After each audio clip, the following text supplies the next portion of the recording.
కొంచెం వెనక్కి వెళ్ళండి. రమ్మను, కలెక్టర్ని కూడా రమ్మనండి.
ఓకే, స్టార్ట్ చేద్దాం.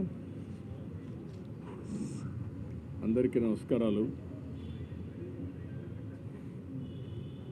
ఏదైతే ఈరోజు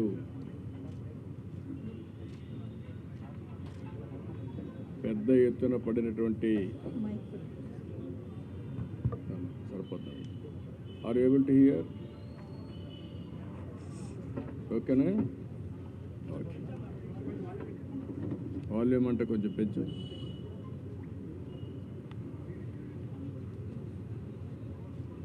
ఓకే అండి.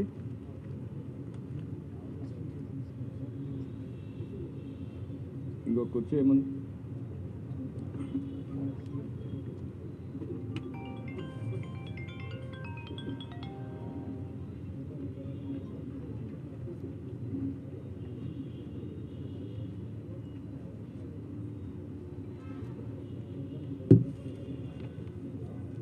ఓకే, అందరికీ నమస్కారాలు. ఇంత మునుపు సాయంత్రం కూడా మీకు బ్రీఫ్ చేశాను. తర్వాత నేను నేరుగా ఇక్కడ సింగ్ నగర్కి వచ్చాను. ఇక్కడ పరిస్థితులన్నీ చూసాం. అప్పటికే బుడమేరు బ్రీచెస్ పడడం, ఆ బ్రీచెస్ వల్ల ఆ నీళ్లు కూడా విజయవాడ మీదకి వచ్చే పరిస్థితికి వచ్చింది. దీనివల్ల మొత్తం ఇక్కడుండే ప్రాంతం అంతా కూడా సబ్మెర్జెన్స్కి గురయ్యే పరిస్థితి వచ్చింది, ముంపుకు గురయ్యే పరిస్థితి వచ్చింది. చాలా బాధాకరం. ఏదైతే ఒక పక్కన వర్షాలు ఎక్కువ పడడం, ఇటీవల కాలంలో ఎప్పుడు కూడా ఇంత వర్షం పడలేదు, అంత వర్షం పడింది. ఒకసారి మనం చరిత్రలో చూస్తే ఇంత పెద్ద ఇన్ఫ్లోస్ ఒక్కసారి 1998లో వచ్చాయి. తర్వాత ఇప్పుడు వచ్చింది. 1998లో 9,24,000 క్యూసెక్స్ డిశ్చార్జ్ అయింది. యాజ్ ఆన్ నౌ 9 గంటలకి 9,70,000 క్యూసెక్స్ ఆఫ్ వాటరు డిశ్చార్జ్ అయింది. అప్పటికంటే ఇప్పుడు దగ్గర 50,000 క్యూసెక్స్ ఆఫ్ వాటర్ ఎక్కువ వచ్చింది. ఇది ఇంకా పెరిగే అవకాశం కూడా కనపడుస్తూ ఉంది. ఈరోజు మనం చూసినప్పుడు అన్ని రిజర్వాయర్లు ఫుల్ అయినాయి. అదే సమయంలో ఈరోజు ఊహించిన విధంగా ఈ తుఫాన్ రావడం, ఈ తుఫాన్ వల్ల ఏవైతే తెలంగాణలో ఉండే ఈ యొక్క బుడమేరు ఇలాంటివన్నీ కూడా పెద్ద ఎత్తున అక్కడ వర్షాలు పడడం, ఆ క్యాచ్మెంట్ కూడా వాటర్ అంతా ఇక్కడికి వచ్చే పరిస్థితి వచ్చింది. ఇప్పుడు దీనివల్ల ఇంకా కూడా కొద్దిగా పెరిగే అవకాశాలు ఉన్నాయి. ఇప్పటికే కొన్ని ప్రాంతాలు బాగా ప్రమాదంగా తయారయ్యే పరిస్థితి వచ్చింది. ఇప్పటికే మనం ఒక పక్క చూస్తే ఏదైతే సింగనగర్తో తోడుగా కృష్ణలంకలో కూడా కొన్ని నీళ్లు వచ్చే పరిస్థితి వచ్చింది. ఇది కాకుండా ఇబ్రహీంపట్నంలో కూడా కొన్ని నీళ్లు వచ్చే పరిస్థితికి వచ్చింది. ఇవన్నీ కూడా చాలా బాధాకరమైన సంఘటన, ఊహించని సంఘటన. అయితే ఇప్పుడు మనం చేయగలిగేది దీన్ని సమర్థవంతంగా ఎదుర్కోవడం తప్ప ఇంకొకటి లేదు. ఇందులో రెండు ఉన్నాయి. ఒక పక్క అకాల వర్షాలు, కుంభవృష్టిగా వర్షం పడడం. ఇక్కడ గుంటూరు, విజయవాడలో చరిత్రలో ఎప్పుడూ పడని విధంగా 20 నుంచి 35 సెంటీమీటర్ల వర్షపాతం పడింది. దీనికి తగినట్టు మొత్తం నాగార్జున సాగర్ కానీ, శ్రీశైలం నుంచి నాగార్జున సాగర్, పులిచింతల నీళ్లు విపరీతంగా వస్తున్నాయి. దానికి తోడుగా ఈ మున్నేరు, బుడమేరు ఇవన్నీ కూడా పెద్ద ఎత్తున నీళ్లు వచ్చాయి. అన్నీ కలిపి ఈరోజు ఈ ప్రమాదం వచ్చింది. రెండోది బుడమేరుకి ఏదైతే నేరుగా కొల్లేరుకు పోయే దీంట్లో సరిగా మెయింటైన్ చేయకుండా పోవడం, మెయింటైన్ చేయకుండా పోయి కొన్ని బ్రీచెస్ పడడం, ఆ బ్రీచెస్లో కొల్లేరుకు పోవలసిన నీళ్లు నేరుగా ఈరోజు కృష్ణ ఏదైతే ఈ దీని మీద సిటీకి రావడం, ఇవన్నీ కూడా సింగనగర్కి రావడం. దీనివల్ల దగ్గర దగ్గర 16 వార్డులు సింగనగర్లో దెబ్బతినే పరిస్థితికి వచ్చింది.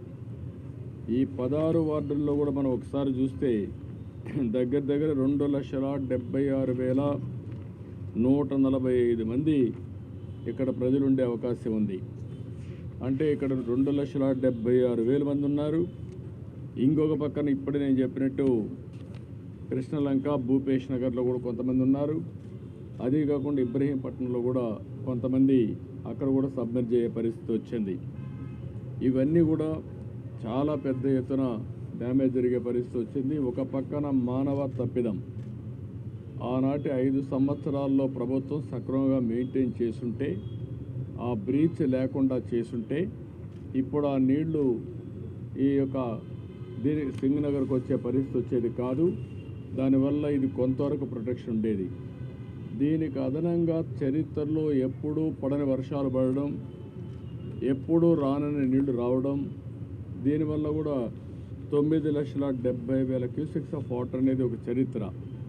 అనే నీళ్ళు వచ్చే కొందికి ఎక్కడికక్కడ వీక్గా ఉండేది ఎక్కడ, లేకపోతే ఓవర్ఫ్లో కావడం, సబ్మెర్జెన్స్ ఎక్కడ కొంత పల్లపు ప్రాంతాలుంటే సబ్మెర్జెన్స్ కావడం, ఇవన్నీ అయ్యే పరిస్థితికి వచ్చింది.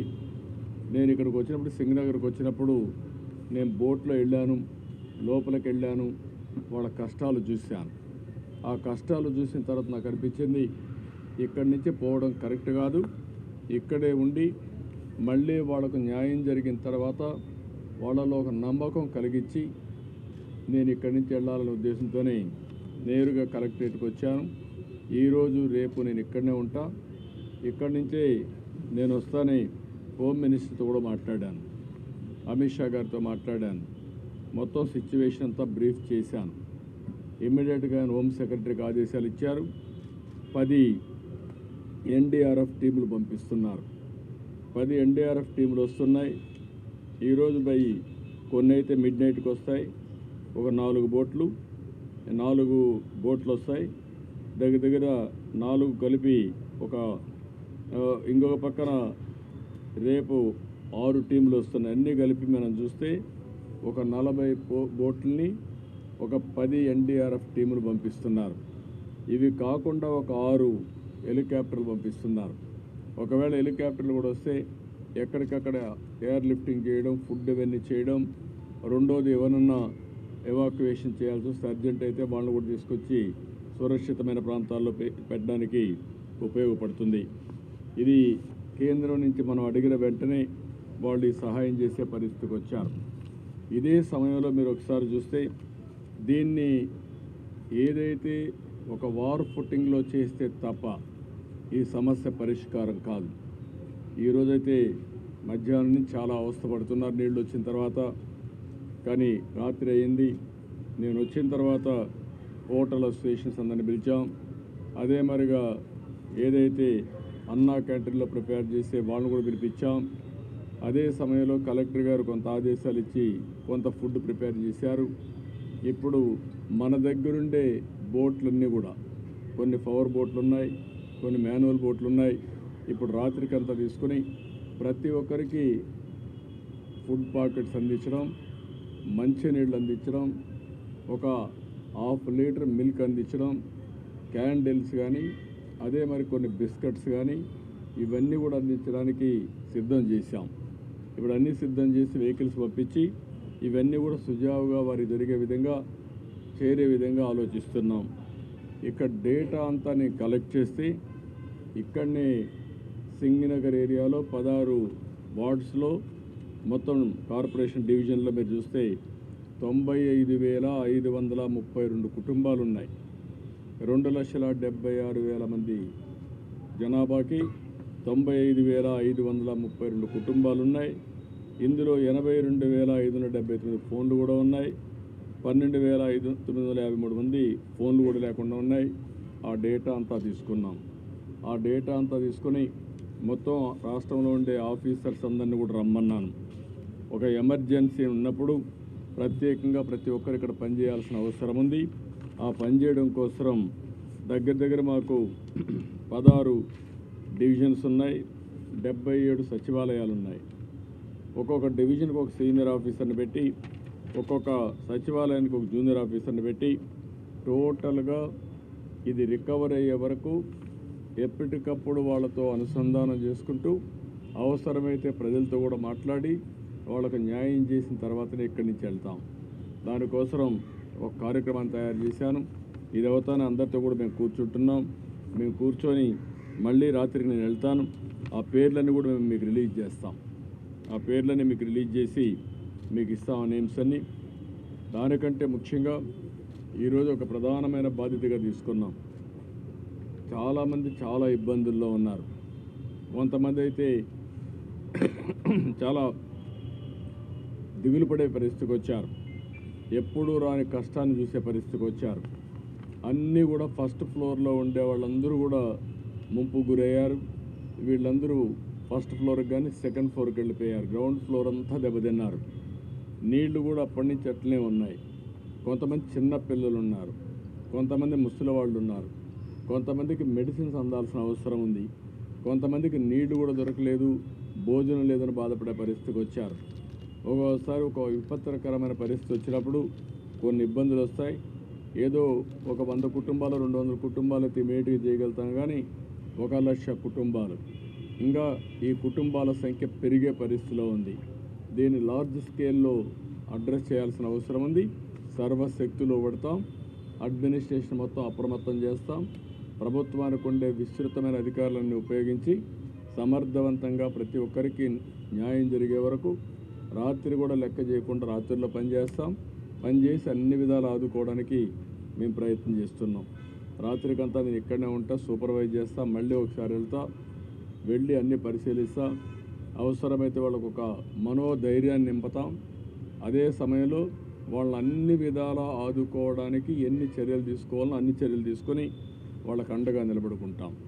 అందుకని ఇవన్నీ కూడా నేనే ఈరోజు సిఎస్ గారు ఇక్కడే ఉన్నారు, డీజీ గారు ఉన్నారు, అందరూ కూడా కూర్చొని పెట్టి ఒక యాక్షన్ ప్లాన్, ఏదైతే ఇంత పెద్ద ఎత్తున విపత్తు వచ్చినప్పుడు అదే స్ఫూర్తితో మేమందరం కూడా పనిచేస్తే తప్ప లాస్ట్ మైల్లో ఉండే వారికి న్యాయం జరగదు. ఆ న్యాయం చేయడం కోసమే ఇప్పుడు మేము కూర్చున్నాం. ఎప్పటికప్పుడు స్టడీ చేస్తాం. ఇంకా అవసరమైతే వేరే ప్రాంతాల్లో కూడా ఫుడ్ తయారు చేసి అవి కూడా తీసుకొస్తాం. ఎన్ని విధాల వాళ్ళకి చేర్చాలను. ఎందుకంటే ఎప్పటి లోపల ఈ బుడమేరు నీళ్ళు తగ్గుతాయో మనకు తెలియదు. రేపు మధ్యాహ్నం కావచ్చు, రాత్రి కావచ్చు, ఎల్లుండి కావచ్చు. అన్నిటికీ మనం ప్రిపేర్ కావాలి. ప్రిపేర్ అయ్యి అక్కడ ఉండేవాళ్ళకి ఏమాత్రం ఇబ్బంది లేకుండా వాళ్ళని ఆదుకోవడానికి, కష్టాల్లో ఉండే వాళ్ళకి నమ్మకం కల్పించి వాళ్ళని అన్ని విధాలు ఆదుకుంటాం. ఆ కార్యక్రమంలోనే నేను ఉన్నా. ఇక్కడ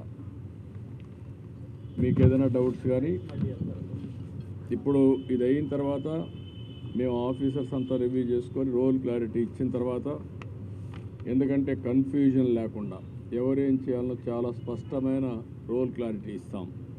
ప్రతి ఒక్క ఆఫీసర్ని ఇంత మునుపు కూడా నేను 4-5 సార్లు ఇదే మరిగా సూపర్ సైక్లోన్, ఒకసారి హరికేన్ తుఫాన్ వచ్చింది ఈస్ట్ వెస్ట్ గోదావరి 97 ఆ ప్రాంతంలో, ఉదుహు తుఫాన్ వచ్చింది. ఆ తర్వాత హైదరాబాద్లో ఒకసారి పెద్ద ఎత్తున వరదలు వచ్చాయి. అనేక సందర్భాల్లో స్పష్టమైన రోల్ క్లారిటీ ఇచ్చి ప్రతి ఒక్కరికి న్యాయం చేసిన తర్వాతనే అడ్మినిస్ట్రేషన్ తిరిగి వెళ్ళాం.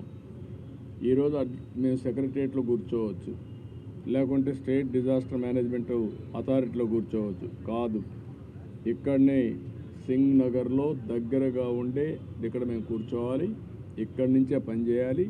పని చేసి వాళ్ళకు ఒక నమ్మకాన్ని కల్పించాలి. వాళ్ళు గట్టిగా అరిస్తే మాకు వినపడే పరిస్థితి ఉండాలి. అందుకే ఇక్కడే కూర్చున్నాం. ఇక్కడి నుంచే కూర్చొని రేపు ఎల్లుండి కూర్చొని ఇక్కడ అన్నీ సరి చేసిన తర్వాతనే ఇక్కడ వదిలిపెడతాం. ముందు నేను ఇష్యూ బ్రీఫ్ చేశాను ఆయనకి.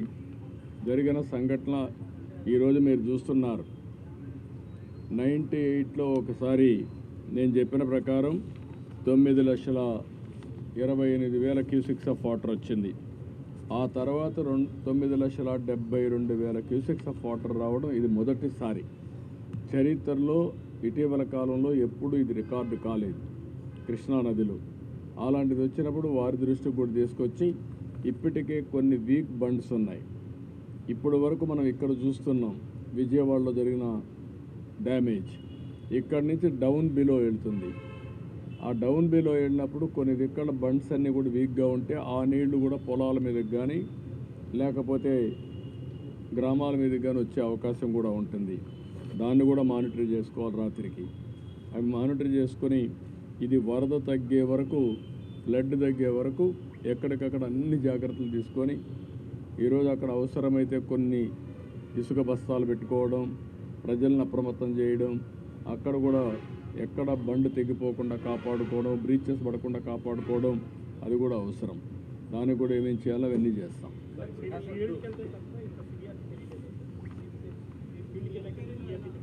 అంటే వచ్చినటువంటి ఇది ఆల్ ఆఫ్ ఎ సడన్ ఆ నీళ్లు కూడా యాడ్ అయినాయి. బుడమేరు ఎప్పుడు ఇంపల్సివ్గా వస్తుంది. వచ్చినప్పుడు ఆ నీళ్లు చేరే కొద్దికి అంత మునుపు కొన్ని ప్రాంతాల్లో నీళ్లు వస్తాయని ఎక్స్పెక్ట్ చేశారు. ఎప్పుడైతే బుడమేరు నీళ్లు వచ్చాయో all of a sudden Munneru కానీ బుడమేరు కానీ సడన్గా వస్తాయి. ఆ నీళ్ళు కూడా వచ్చాయి. ప్లస్ ఇక్కడొచ్చే నీళ్ళు వచ్చాయి, ఆ నీళ్ళు వచ్చాయి. రెండు ఎదురు తగిలే కొద్దికి ప్రమాదం ఇంకా ఎక్కువ అయిపోయింది. ఆ బ్రీచెస్ కూడా ఉన్నాయని ఎవరికి తెలియదు.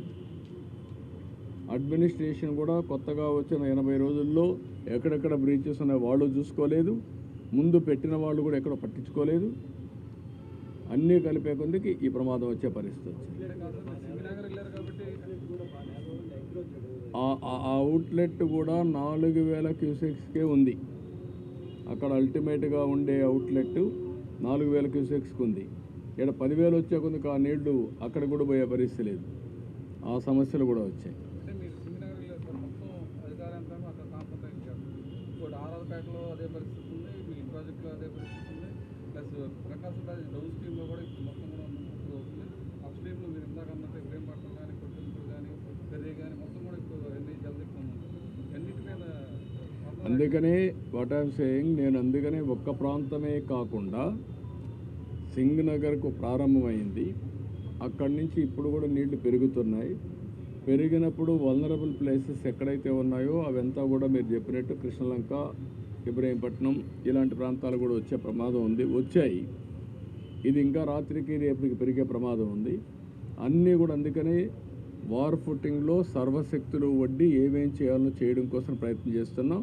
అన్ని చర్యలు తీసుకుంటాం.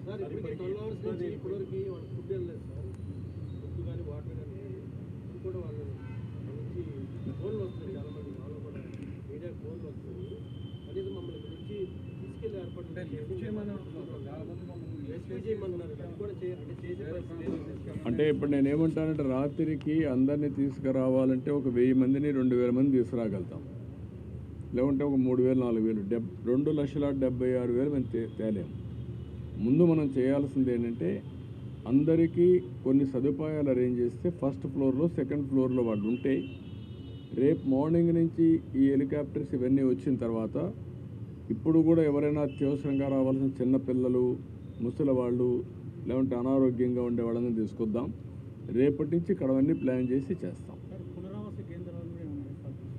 ఇప్పటికే 90 దాకా చేశాం.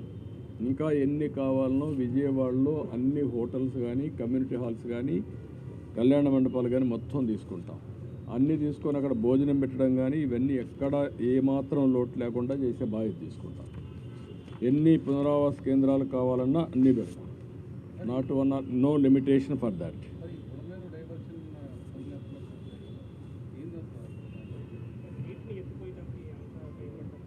మరి ఇప్పుడు ప్రస్తుతానికి బుడమేరు ఆ బ్రీచెస్ క్లోజ్ చేయడానికి కూడా రాత్రి లైట్లు పెట్టి అక్కడ వర్క్ కూడా స్టార్ట్ చేసాం. జనరేటర్ పెట్టాం, లైట్లు పెట్టాం. అవి ఆ బ్రీచ్ని ఏ విధంగా క్లోజ్ చేయాలనో రోడ్డు అవన్నీ యాక్సెస్ పెట్టి అవన్నీ చేయడం కోసం ప్రయత్నం చేస్తున్నాం. అది కూడా క్లారిటీ వస్తుంది. ఒక పక్క బుడమేరుని బ్రీచ్ క్లోజ్ చేయడం, పైన నుంచి వచ్చే వాటరు ఇంకొన్ని ప్రాంతాలకు స్ప్రెడ్ అయింది. ఇప్పుడు ఈ నీళ్లు బ్యాక్ కొట్టే కొద్దికి ఇబ్రహీంపట్నంకి వెళ్ళాయి. ఇక్కడ కట్టినటువంటి వాల్ ఏదైతే ఉందో ఆ వాల్ కూడా స్వీపేజ్ వచ్చి కృష్ణలంకకు వచ్చే పరిస్థితికి వచ్చాయి. ఇవన్నీ కూడా టెక్నికల్గా అనలైజ్ చేసుకొని ఇవన్నీ పునరావృతం కాకుండా ఉండాలంటే ఏం చేయాలనో అవన్నీ భవిష్యత్తుకు తయారు చేసుకుంటాం.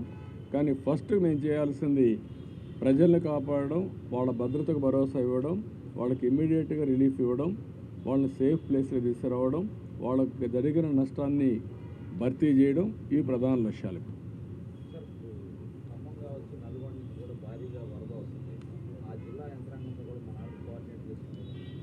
అంటే మనకి ఎక్కడికక్కడ నీళ్లు ఎంత వస్తున్నాయో వచ్చేస్తున్నాయి. వాళ్ళు అక్కడ నీళ్లు నిలిపే పరిస్థితులు లేరు. ఎక్కడైతే వర్షం పడిందో ఆ వర్షం అంతా మున్నేరుకు వస్తుంది, లేకపోతే ఇక్కడికి వచ్చే కొద్దికి బుడమేరుకు వచ్చేస్తుంది. అవన్నీ వచ్చేస్తాయి.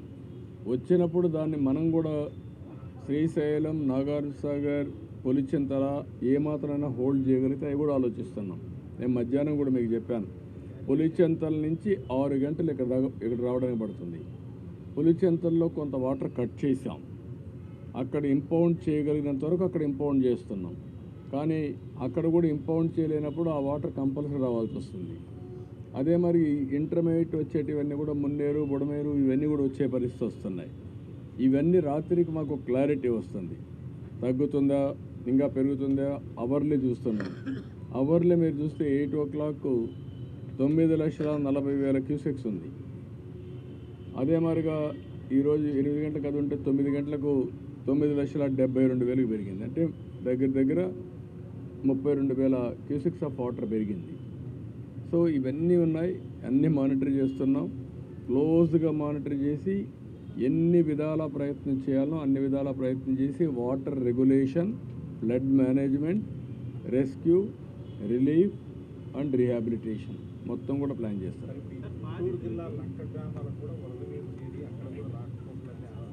ఉన్నాయి, ఆ ప్రాబ్లమ్స్ కూడా వస్తున్నాయి. దానికి కూడా అందుకే రేపు హెలికాప్టర్స్ అన్నీ వస్తే ఎక్కడెక్కడ అవసరమో డిప్లాయ్ చేసుకుంటాం. వాళ్ళకు కూడా ఏమేం చేయాలి అన్నీ వర్కౌట్ చేస్తాం. డెఫినెట్గా అడుగుతాం.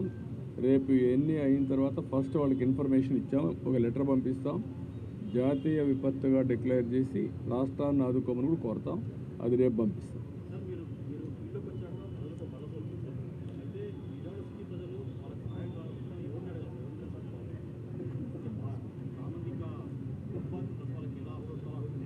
అంటే మీ కాల్ సెంటరు నేను 2 నెంబర్లు పెట్టాము కాల్ సెంటర్.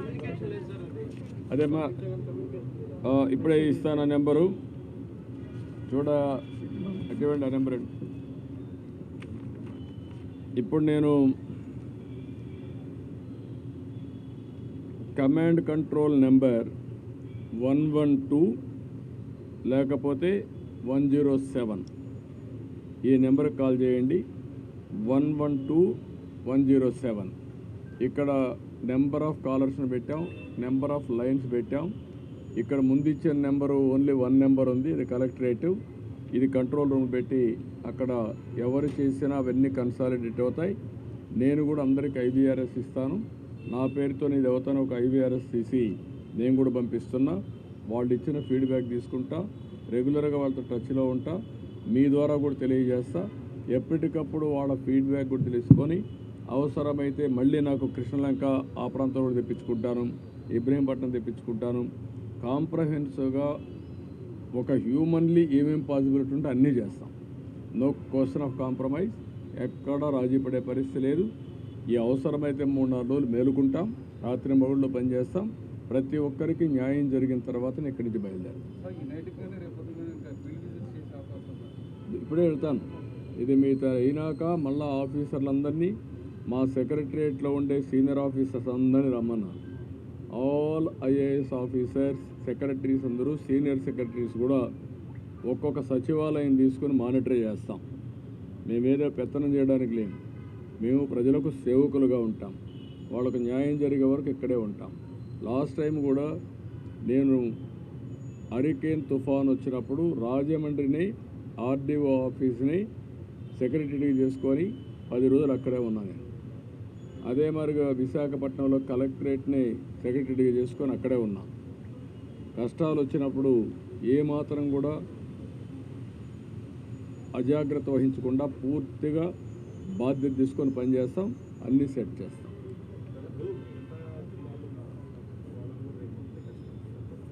అవసరమైతే అక్కడ కూడా కొన్ని చిన్న చిన్న ప్రాబ్లమ్స్ ఉన్నాయి. ఎందుకంటే అన్ని దిక్కుల్లో వర్షాలు పడ్డాయి.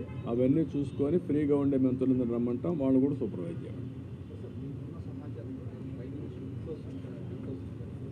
అంటే శ్రీశైలం, జూరాల అవి కొంత ఆల్మట్టి అవి కొంచెం తగ్గాయి. అయితే శ్రీశైలం నుంచి నాగార్జున సాగర్కి వచ్చేవి కూడా తగ్గుతున్నాయి. నాగార్జున సాగర్ మళ్ళా పులిచింతల నుంచి కిందికి వచ్చే డౌన్ స్ట్రీమ్లో ఎక్కువ వస్తున్నాయి. అక్కడే మనకి ప్రాబ్లం. మున్నేరు, బుడమేరు, లేకుంటే వైరా, అక్కడ ఇంకొక ప్రాజెక్ట్ కూడా ఉంది, కట్లేరు, అవన్నీ ఉన్నాయి. ఇవి ఎక్కువ వచ్చాయి. అది కూడా నిన్న పడిన వర్షం శ్రీకాకుళంలో, కళింగపట్నంలో క్రాస్ అయినా అక్కడ వర్షం పడకుండా నేరుగా డైరెక్షన్ మొత్తం నల్గొండ, ఖమ్మానికి వెళ్ళిపోయింది. అక్కడ పడిన వర్షపు నీరుని ఇక్కడికి వచ్చాయి. మళ్ళీ మొన్నే అతలాకుతలం చేసింది గుంటూరు, కృష్ణా జిల్లాని. ఇప్పుడు అదనంగా పైన పడ్డాయి. అప్పుడు మొత్తం ఈ యొక్క క్యాచ్మెంట్ ఏరియాలో ఈ ప్రాంతంలో పడి మొత్తం దెబ్బతిన్నాం. పైన పడే కొందికి ఆ నీళ్ళు కూడా కిందికి వచ్చాయి. 2 విధాలు. అదే శ్రీకాకుళంలో వర్షం పడి ఉంటే ఇంత ప్రమాదం వచ్చేది కాదేమో. అక్కడ గాలి లేదు, వర్షం లేదు. ఓసారి డెస్టినీ, కొన్ని ఇబ్బందులు వస్తాయి. ఆ ఇబ్బందులు సమర్థవంతంగా ఎదుర్కోవడం తప్ప వేరే మార్గం లేదు. ఏం చేయాలో అన్ని చర్యలు చేస్తాం. యాక్టివిటీ ఇంకోటి ప్రజలు ప్యానిక్ సిచ్యువేషన్ ఉంది. రేపు అంటే అమావాస్య కారణంగా ప్రభుత్వం ఈ వాటర్ రిసీవ్ చేసుకోగా ఎదురుదన్నే అవకాశం ఉంది. మున్నేరు నుంచి వచ్చేప్పుడు కూడా మళ్ళీ రివర్ దగ్గర మళ్ళీ ఎదురుదన్నే అవకాశం ఉంది. దాంతో నందిగామ అంటే నందిగామకు సంబంధం లే కదా. అది మరి మున్నేరు వచ్చిన హైవే మీద వచ్చింది. ఒకవేళ వచ్చినా కూడా సముద్రం నుంచి కిందికి వస్తే ప్రకాశం బ్యారేజ్ కిందన కదా ఇవన్నీ.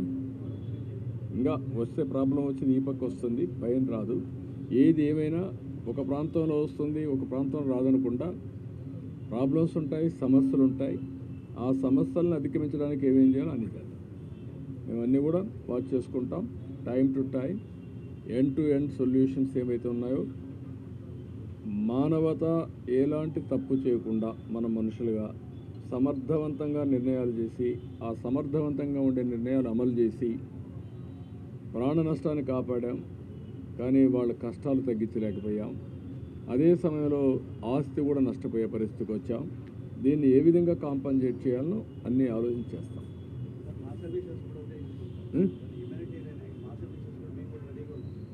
అందరూ కలిసి చేయాల్సిన అవసరం ఉంది. ఇప్పుడు ఒకరి మీద ఒకరు ఇది చేసుకోవడం కాదు. ప్రజలను కూడా అప్పీల్ చేస్తున్నా, దయచేసి అర్థం చేసుకోండి. ఇది ఒక విధంగా మేము వచ్చిన 80 రోజుల్లో ఇది రావడం అనేది మొన్నటి వరకు ఆనందపడ్డాం. వర్షాలు బాగుపడ్డాయి, కరువు తగ్గుతుందని, రిజర్వాయర్స్ అన్నీ బాగా ఫుల్ అయ్యాయని. అదే సమయంలో ఈ కష్టం కూడా తెచ్చిపెట్టింది. ఏది ఏమైనా అన్ని విధాల ప్రయత్నం చేస్తాం. అందరి సహకారం తీసుకుంటాం. మీరు కూడా ప్రజలకు ఎప్పటికప్పుడు తెలియజేయండి. మనం ప్రభుత్వం చేసే పనులన్నీ ప్రతి ఒక్కరికి, చివరనున్న ప్రతి ఒక్కరికి వాళ్ళ కష్టం తగ్గించి, బాధలు తగ్గించి సహాయం చేయడం మా ఆలోచన చేస్తాం. Thank you. నేను రాత్రికి ఇక్కడ ఉంటా, మళ్ళీ వెళ్తా. మీకు ఏదైనా ఉంటే టైం టు టైం మేము బులెటిన్ రిలీజ్ చేస్తాం. అవర్లీ బేసిస్ ఎంత వాటర్ వస్తుందో అవి కూడా రిలీజ్ చేస్తాం. అదే సమయంలో ఏమేమి రిలీఫ్లు చేస్తున్నాం, ఏమేమి డెవలప్మెంట్ అన్నీ చేస్తాం. మీకు ఒకటే దీనికి సమాధానం, పెద్ద ఎత్తున సహాయ కార్యక్రమాలు చేయాలి. అది ఒకటే మార్గం. రెండోది, ఎంతమందిని వీలైతే తీసుకొచ్చి ఏదో రీహాబిలిటేషన్ సెంటర్లో పెట్టి, క్యాంపులు పెట్టి, అన్ని విజయవాడలో ఎన్ని ఫంక్షన్ హాల్స్ ఉంటే అన్నీ పెడతాం. అవసరమైతే హోటల్స్ కూడా తీసుకోమని చెప్పాను మా వాళ్ళకి. ఏమి కొంపలేం కూలిపోవు, హోటల్ కూడా తీసుకుందాం, అన్ని దిక్కలా పెడదాం. ప్రజల కంటే మించింది ఏం లేదు. అన్నీ కూడా తీసుకుంటాం. అన్నీ తీసుకొని అన్ని చర్యలు తీసుకుంటాం. Thank you.